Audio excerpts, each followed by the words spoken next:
Welcome to inborn travellers. East Sikkim সিরিজের প্রথম পর্বে আপনাদের দেখিয়েছিলাম কিভাবে আমরা রোলে পৌঁছেছিলাম। যদি ভিডিওটি না দেখে থাকেন তাহলে ডেসক্রিপশনে লিংক দেওয়া আছে, দেখে নিতে পারেন। আর এই পর্বে আপনাদের দেখাবো আমরা কিভাবে রোলেপ থেকে গ্যাংটক পৌঁছেছিলাম। ভিডিওটা শেষ পর্যন্ত দেখুন, আর ভালো লাগলে একটা লাইক করে দেবেন, আর চ্যানেলটিকে সাবস্ক্রাইব করতে কিন্তু ভুলবেন না। তাহলে শুরু করা যাক এক বরফের দেশের গল্প। রোলেপ থেকে লিংথাম, জুলুক, নাথাং, কুপুপ, বাবা মন্দির, ছাঙ্গুলেক হয়ে গ্যাংটক পৌঁছানো ছিল সেই দিনের আমাদের রুট ম্যাপ। জার্নিটা অনেক বড়, তাই বেরিয়েছিলাম অনেক সকালে। রাস্তায় যেতে যেতে এই রকম সুন্দর একটা ঝর্ণারও দেখা পেয়েছিলাম। তবে গন্তব্য অনেক দূরে, তাই সময় নষ্ট না করে আবারও উঠে বসেছিলাম গাড়িতে এবং এক এক করে তুলি দিয়ে আঁকা সব পাহাড়ি গ্রামগুলোকে পার করে এগিয়ে চলেছিলাম আরও কিছু অজানা প্রাকৃতিক সৌন্দর্যকে উপলব্ধি করার জন্য।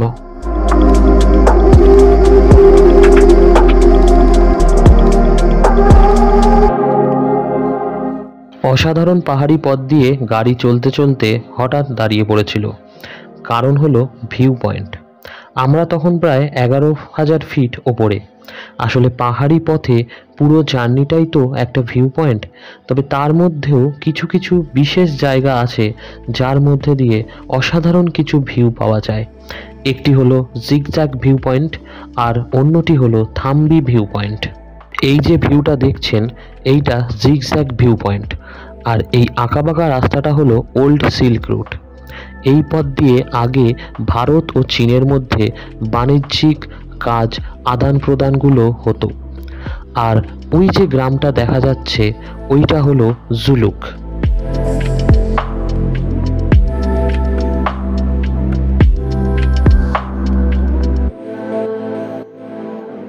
আর এই ভিউ পয়েন্টটা হলো থাম্বি ভিউ পয়েন্ট। এইখান থেকে কাঞ্চনজঙ্ঘার একটা অসাধারণ ভিউ পাওয়া যায়। তবে এইবার মেঘ থাকায় আমরা সেই ভিউটা পাইনি। তবে 2018 সালে যখন প্রথম গিয়েছিলাম, তখন যে ভিউটা পেয়েছিলাম তার একটা ছবি দিলাম।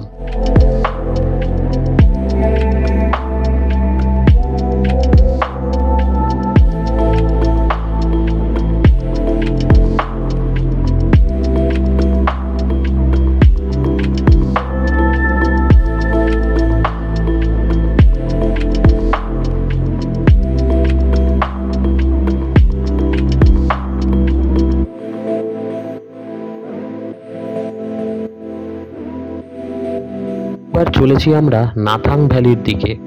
দুদিকে বরফে ঢাকা পাহাড়, আর রাস্তার মধ্যে দিয়ে ছুটে চলেছিল আমাদের গাড়ি।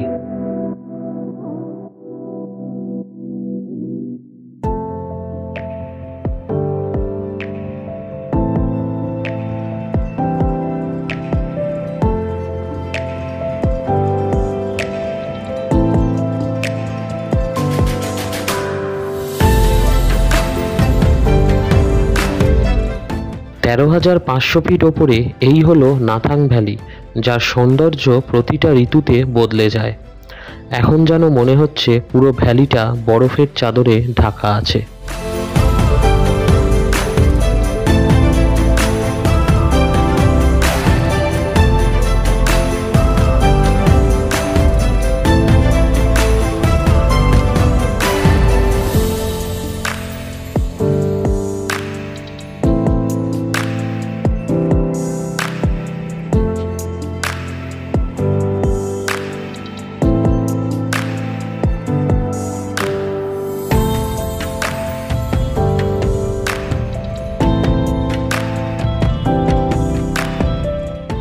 ওই যে বলে না, জীবন একটা জার্নি। সত্যি যদি জীবন একটা জার্নি হয়ে থাকে, আর এই যদি সেই জার্নির পথ হয়, তাহলে আমার মনে হয় সবাই এই জার্নি একবার নয় বারবার করতে চাইবে।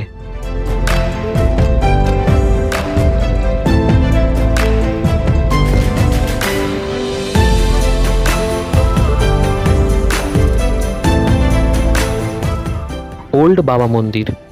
এই মন্দিরটি ইন্ডিয়ান আর্মি দ্বারা পরিচালিত এবং এই মন্দিরটি বাবা হরভজন সিংয়ের মন্দির। এই মন্দিরের কাহিনী এইটুকু ভিডিওতে বলা সম্ভব নয়। একবার ঘুরে আসুন আর নিজের কানেই শুনে আসুন এই মন্দিরের গল্প। মাত্র 22 বছর বয়সে 1968 সালে হরভজন সিং নাথুলা পাসের কাছে শহীদ হন। তবে উনি শহীদ হলেও এখনও উনি ডিউটি করে যাচ্ছেন। একটু অবাক হচ্ছেন? হ্যাঁ, আমিও অবাক হয়েছিলাম। তবে এইটাই সত্যি, এখনও এই চেকপোস্টে ওনার উপস্থিতি অনেকেই উপলব্ধি করেছেন। এমনকি ওনার পোশাক, জুতো সব কিছুই রোজ পাল্টানো হয়। বছরে একবার উনি ছুটিতে বাড়ি আসেন, ওনার নামে ট্রেনে টিকিট কাটাও হয়। মনে করা হয় শহীদ হওয়ার পরেও উনি একইভাবে এখনও ডিউটি করে চলেছেন এবং দেশকে রক্ষা করে চলেছেন।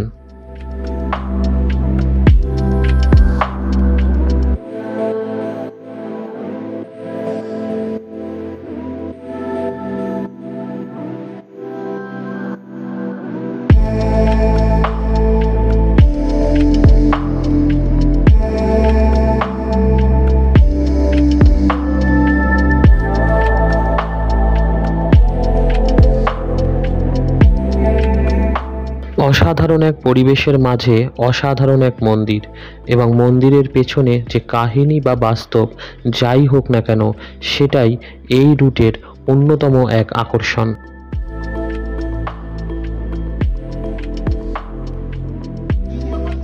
তখনও পর্যন্ত সব কিছু ঠিক ছিল। হালকা হালকা স্নোফল শুরু হয়েছিল। আমরা দাঁড়িয়েছিলাম ছাঙ্গু লেকের কাছে লাঞ্চ করার জন্য আর উপভোগ করছিলাম এই হালকা হালকা স্নোফলকে।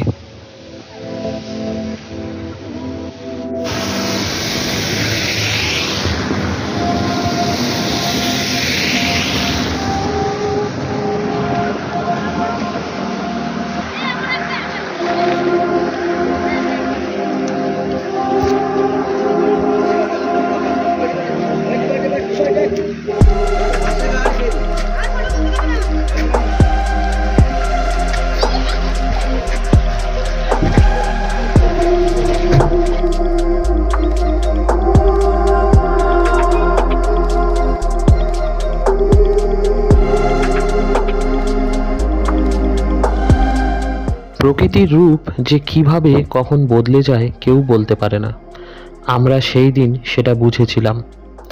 হালকা স্নোফল থেকে হঠাৎই খুব জোরে স্নোফল হতে শুরু করলো, আর আমাদের ড্রাইভার দাদা বলতে শুরু করলো, জলদি চালিয়ে नहीं तो आज बर्फ में फंसेंगे। যাই হোক, আমরা তাড়াতাড়ি আবারও যাত্রা শুরু করলাম। ছাঙ্গু লেকে আর দাঁড়াতে পারিনি, তাই ছাঙ্গু লেককে পাশে রেখে স্নোফলকে সঙ্গী করে আমরা এগিয়েছিলাম গ্যাংটকের দিকে।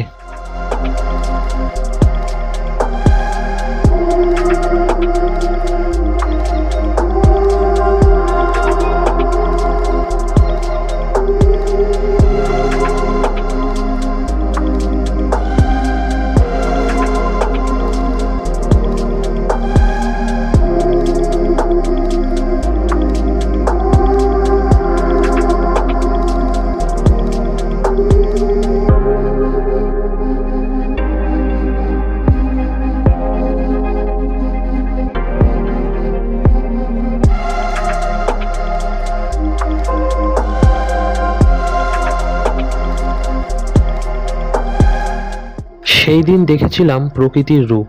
প্রথমে স্নোফল, তারপর একটু নিচে নামতেই শিলাবৃষ্টি, তারপর আরও একটু নিচে নামতেই প্রচণ্ড কুয়াশা।